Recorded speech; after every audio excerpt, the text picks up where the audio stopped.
Hey guys, welcome back to a brand new Ninjago video here on the channel. My name is TannerFishies. In today's video, we are going to be discussing the 5th and final issue of the Ninjago SHATTERSPIN comic series.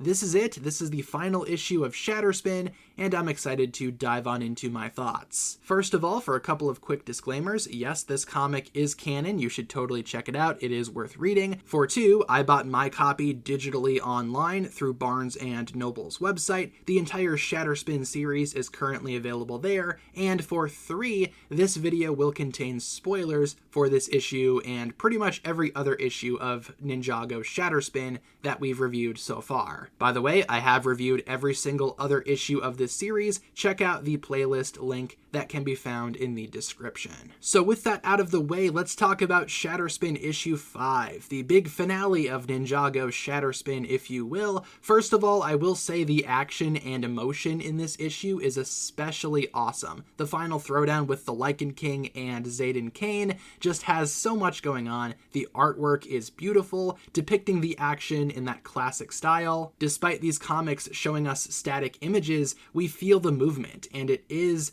definitely a great way to portray that action. Like I said, the final throwdown is especially awesome. Asa being the real MVP here. He uses SHATTERSPIN properly after striking the Gong of Shattering, basically single-handedly defeating the Lycan King and Zayden Kane at the cost of his own life, it seems, so that's unfortunate. However, it was awesome to see that battle go down, and it was awesome to see Asa, again, finally utilize proper SHATTERSPIN. It looks similar to how it appears in the show, maintaining that continuity, and I just thought, again, that entire final battle was just so much fun. Definitely the highlight of this issue for me. Also, with Garmadon, there's a bit of a tease for the future here, in terms of the Ninjago timeline, of course. Now, Garmadon is willing to strike the gong himself and try to access SHATTERSPIN that way, but he hesitates. He has a quick vision, it seems, of his future self, encouraging him to shatter his goodness here and now. This could be the Devourer's Venom talking here, encouraging Garmadon to strike the gong to make the transformation more quick, and you gotta wonder what would have happened if Garmadon truly embraced the true act of SHATTERSPIN.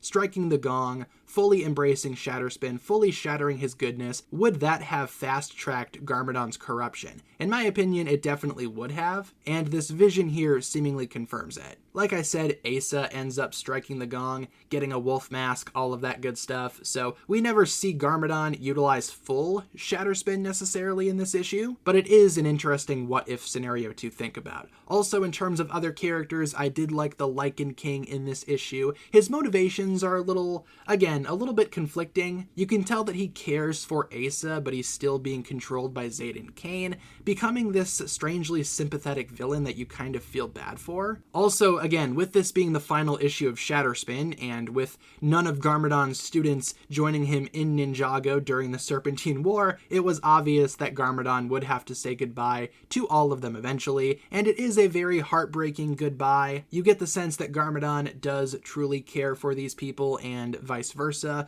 Garmadon does also take the Mallet of Shattering back to Ninjago, maintaining that continuity with Dragon's Rising Season 2, and dare I say the ending was a little bit quick. It wrapped up pretty fast, but it's a comic. It's not going to have the most detailed and drawn-out goodbyes. I mean, Garmadon needed to return to Ninjago. That was always inevitable, and the comic did what it could to, again, draw out that goodbye, make it matter, and make it emotional. I also enjoyed seeing the Wolf Clan members back again. We see them not really aligned with anyone, not being controlled by anyone. They literally talk to Garmadon. That was nice to see, again, maintaining that continuity with Dragon's Rising Season 2. And overall, I would say this finale of the SHATTERSPIN comic was good.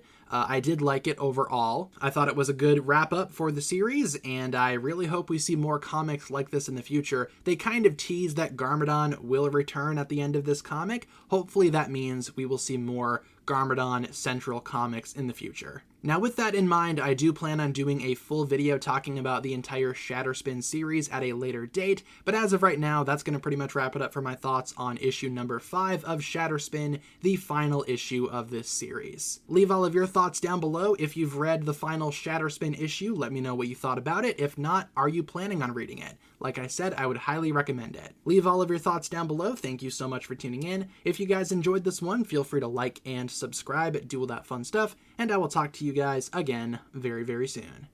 Peace.